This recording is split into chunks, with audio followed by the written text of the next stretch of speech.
Hello दोस्तों, नमस्कार। आपके अपने YouTube channel RKM take info पर मैं आरके मीणा एक और भर्ती की महत्वपूर्ण जानकारी में आप सभी साथियों का तहे दिल से हार्दिक स्वागत करता हूं। दोस्तों, इस वीडियो में बात करने वाले चतुर्श्रेणी कर्मचारी 4th ग्रेड भर्ती 2024 के संबंध में। साथियों, चतुर्श्रेणी कर्मचारी भर्ती के अभ्यर्थियों की नियुक्ति और पदस्थापन आदेश के संबंध में इस वीडियो में बात करेंगे। साथियों, अब तक शासन सचिवालय के नियुक्ति और पदस्थापन आदेश जारी हो गए हैं। राजस्थान लोक सेवा आयोग में चयनित अभ्यर्थियों की नियुक्ति और पदस्थापन आदेश जारी हो गए हैं। चयनित अभ्यर्थियों को कार्यग्रहण कब तक करना होगा, इसके लिए क्या दिशा निर्देश दिए गए, संपूर्ण जानकारी इस वीडियो में दी जाएगी। साथ ही चयनित अभ्यर्थियों की पूरी सूची के बारे में बात करेंगे।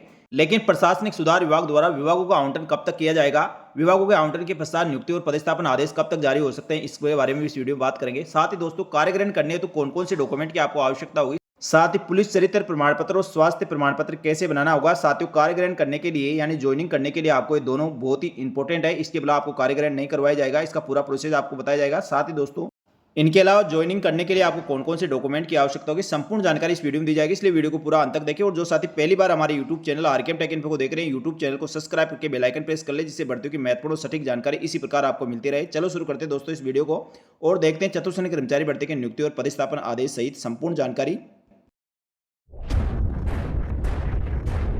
साथियों, राजस्थान कर्मचारी चयन बोर्ड द्वारा चतुर्श्रेणी कर्मचारी भर्ती का फाइनल रिजल्ट जारी करने के पश्चात सबसे पहले राजस्थान लोक सेवा आयोग द्वारा नियुक्ति और पदस्थापन आदेश जारी किए।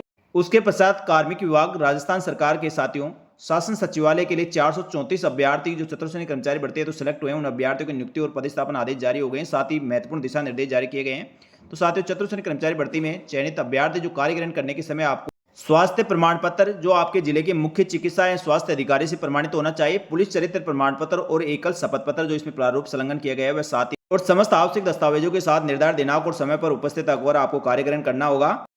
तो साथियों, नियुक्ति और पदस्थापन आदेश आपके 2 जुलाई को जारी किया गया है। 2 जुलाई के बाद आप कभी भी कार्यग्रहण कर सकते हैं। साथियों, कार्यग्रहण करने के लिए आपको कहां जाना होगा, तो जयपुर आप सभी अभ्यर्थियों को आना होगा। जो भी 434 अभ्यर्थी सेलेक्ट हुए हैं, क्योंकि आपको जयपुर में नौकरी करनी होगी शासन सचिवालय के अंतर्गत। कार्यग्रहण करने के लिए आपको साथियों ज्वाइनिंग देने के लिए राजस्थान सचिवालय कर्मचारी संघ कैंटीन के पास अभिलेखागार भवन स्थित कार्मिक विभाग शासन सचिवालय जयपुर में आपको उपस्थित होकर अपनी ज्वाइनिंग देनी होगी। साथ ही दोस्तों, स्वास्थ्य प्रमाण पत्र और पुलिस चरित्र प्रमाण पत्र की रिपोर्ट की बात करें तो आपका ये कब तक जारी हुआ मान्य होगा। तो चतुर्श्रेणी कर्मचारी भर्ती में कार्यग्रहण करने के लिए आपको स्वास्थ्य प्रमाण पत्र और पुलिस चरित्र प्रमाण पत्र की आवश्यकता होगी, जो साथियों नियुक्ति आदेश जारी होने की दिनांक या उसके पश्चात जारी किया हुआ होना चाहिए। यानी 2 जुलाई को आपके साथ नियुक्ति और पदस्थापन आदेश जारी हुआ। 2 जुलाई या 2 जुलाई के बाद यदि आपने पुलिस चरित्र प्रमाण पत्र और स्वास्थ्य प्रमाण पत्र बनाया है तो वह आपका चलेगा। इससे पहले बनाया हुआ आपका पुलिस चरित्र या आपने स्वास्थ्य प्रमाण पत्र बना रखा है तो साथियों वह मान्य नहीं होगा। आपके द्वारा उक्त दस्तावेज प्रस्तुत किए जाने तथा उसका परीक्षण किए जाने के उपरांत निम्नानुसार नियुक्ति दिया जाना संभव होगा। आपको इस परियोजनार्थ कोई भी यात्रा भत्ता या अन्य कोई भत्ता आपको नहीं दिया जाएगा। इस चीज का भी अभ्यर्थी ध्यान रखें। आप जहां से भी साथियों कार्यग्रहण करने जयपुर आ रहे हैं, आपको उसका किसी प्रकार का यात्रा भत्ता नहीं दिया जाएगा। तो सभी अभ्यर्थी साथियों जो आपने दस्तावेज सत्यापन के समय जो दस्तावेज आपने जमा कराए थे वो सभी दस्तावेज आपको साथियों कार्यग्रहण के समय चाहिए होंगे। तो सभी दस्तावेजों के साथ पुलिस चरित्र और स्वास्थ्य प्रमाण पत्र आप जरूर लेकर आवे।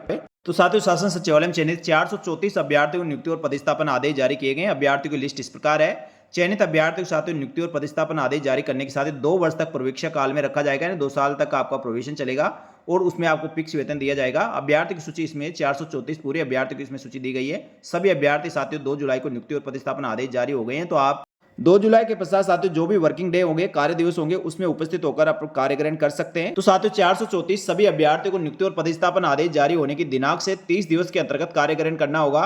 यदि साथियों इस निर्धारित तिथि में आप कार्यग्रहण नहीं संभालते तो अभ्यर्थी की नियुक्ति स्वतः निरस्त समझी जाएगी। इस संबंध में आयोग द्वारा अन्य कोई भी आदेश जारी नहीं किया जाएगा। इस चीज का अभ्यर्थी ध्यान रखें। यानी साथियों नियुक्ति और पदस्थापन आदेश आपके 2 जुलाई को जारी हो गया। 30 दिन का आपको समय दिया गया। 30 दिन में साथियों जो वर्किंग डे होंगे उसी में कार्यग्रहण करना होगा। यानी मुश्किल से साथियों आपको 8 से 10 दिन की तो छुट्टी आ जाएगी। तो 20 से 21 दिन में आपको साथियों कार्यग्रहण करना होगा। जो भी वर्किंग डे होंगे उसमें उपस्थित होकर अपना कार्यग्रहण कर ले। और सभी अभ्यर्थियों को साथियों बहुत बहुत बधाई और शुभकामनाएं। आपके नियुक्ति और पदस्थापन आदेश बहुत जल्दी जारी हुए हैं। साथ ही कई अभ्यर्थी ऐसे भी होंगे साथियों, कोई उनकी भर्ती परीक्षा हो या किसी कारण से वह अभी कार्यग्रहण नहीं कर सकते, तो साथियों उसके लिए लिखित में आपको सूचना देनी होगी।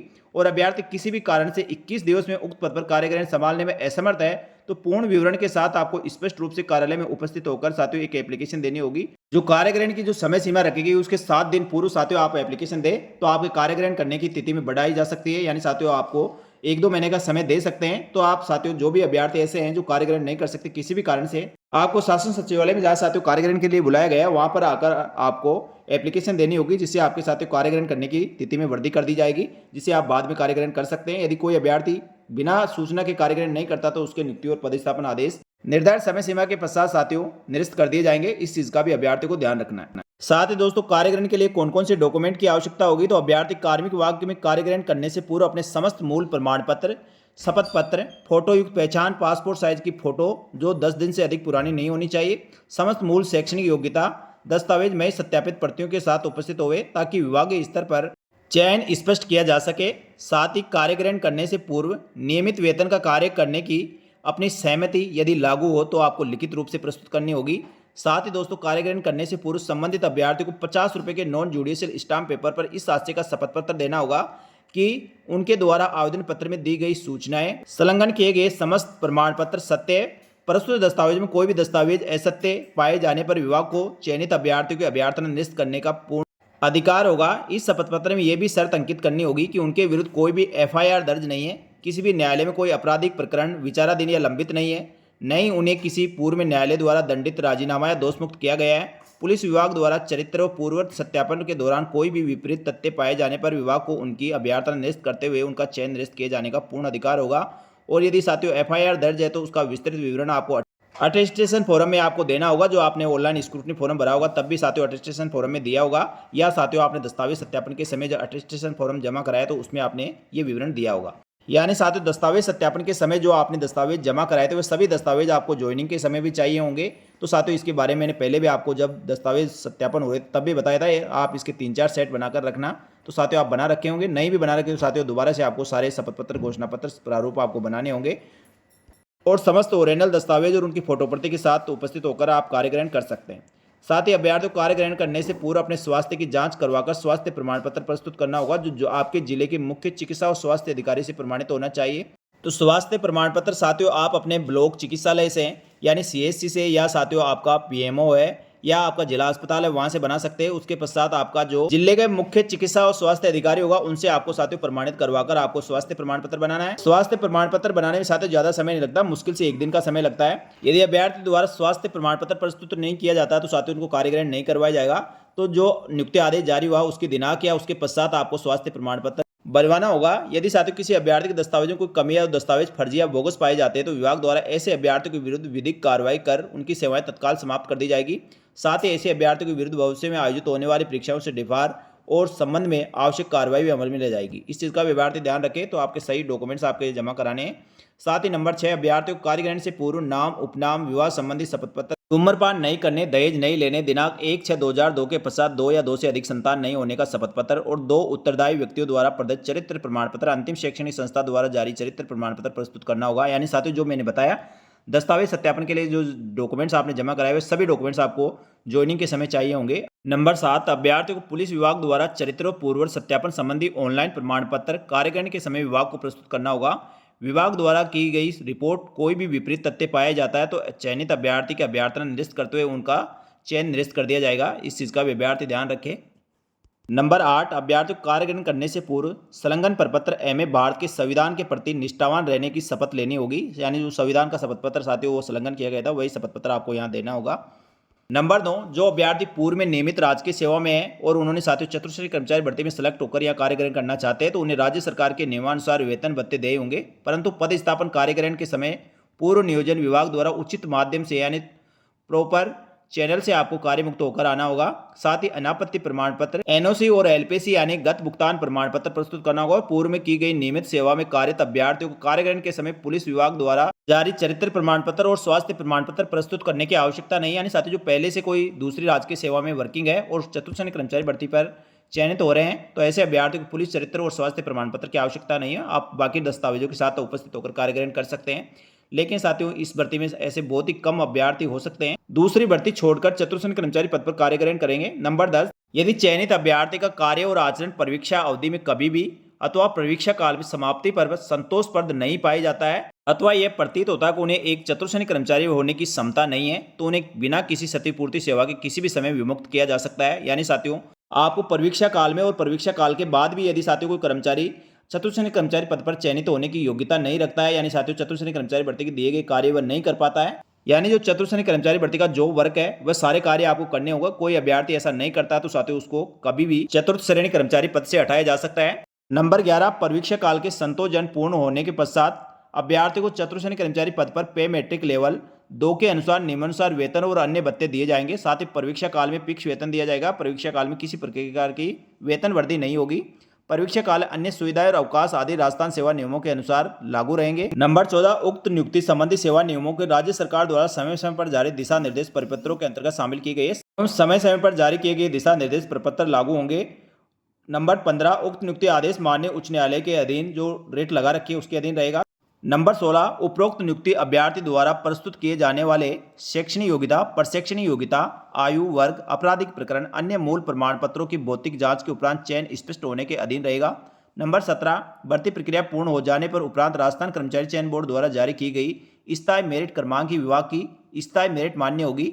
यानी साथियों, अभ्यर्थी को सीनियरिटी जो मेरिट जारी की गई मेरिट के अनुसार आपकी सीनियरिटी रहेगी, चाहे आप राजस्थान लोक सेवा आयोग में चयनित हुए हो या राजस्थान कर्मचारी चयन बोर्ड या राजस्थान के प्रशासनिक सुधार विभाग के अधीनस्थ विभाग और कार्यालयों के लिए, सभी के लिए साथियों मेरिट जो बोर्ड द्वारा जारी की गई मेरिट के आधार पर आपकी सीनियरिटी निर्धारित की जाएगी। नंबर 18, परीक्षा अधीन प्रशिक्षण अवधि के दौरान वित्त नियम विभाग द्वारा राजस्थान सिविल सेवा संशोधित वेतन नियम 2017 के अनुसार जो 30/10/2017 को जारी किया गया था, उसके अनुसार नियत पारिश्रमिक यानी फिक्स वेतन आपको दिया जाएगा। इसके अतिरिक्त अन्य वेतन भत्ते, मकान किराए भत्ता, शहरी क्षतिपूर्ति भत्ता, इस प्रकार किसी प्रकार कोई भत्ते आपको नहीं दिए जाएंगे। फिक्स वेतन जो 12,600 रुपये है वही अभ्यर्थी को दिया जाएगा।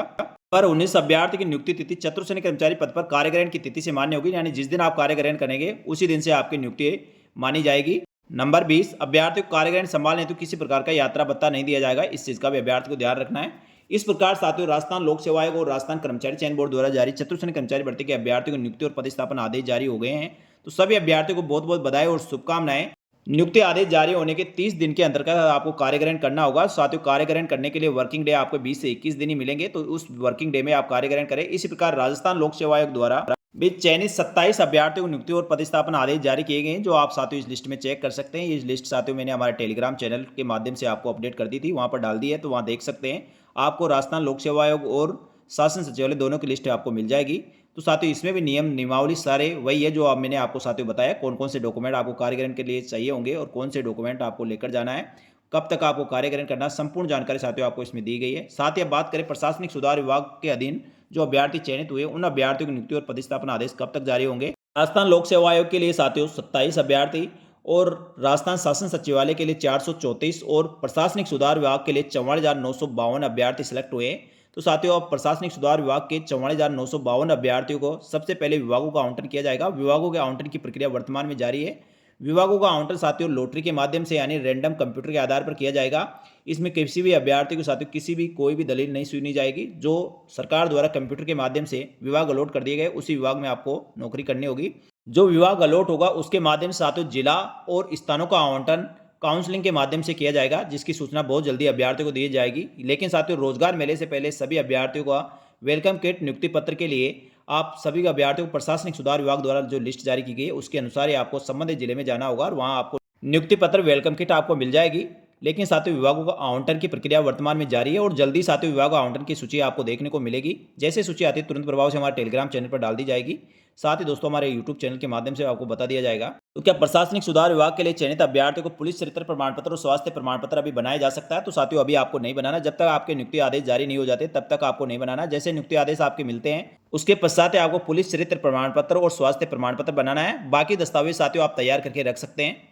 तो ये थी साथियों चतुर्श्रेणी कर्मचारी भर्ती के नियुक्ति और पदस्थापन आदेश के संबंध में महत्वपूर्ण जानकारी। यह जानकारी आपको अच्छी लगी तो वीडियो को लाइक जरूर करें और इस भर्ती के संबंध में और किसी प्रकार की कोई भी अपडेट आपको चाहे तो कमेंट करके जरूर पूछें। आपको किसी प्रकार का डाउट हो, कोई सवाल हो तो आप जरूर कमेंट करें। आपके सभी सवालों को जवाब देने का प्रयास किया जाएगा।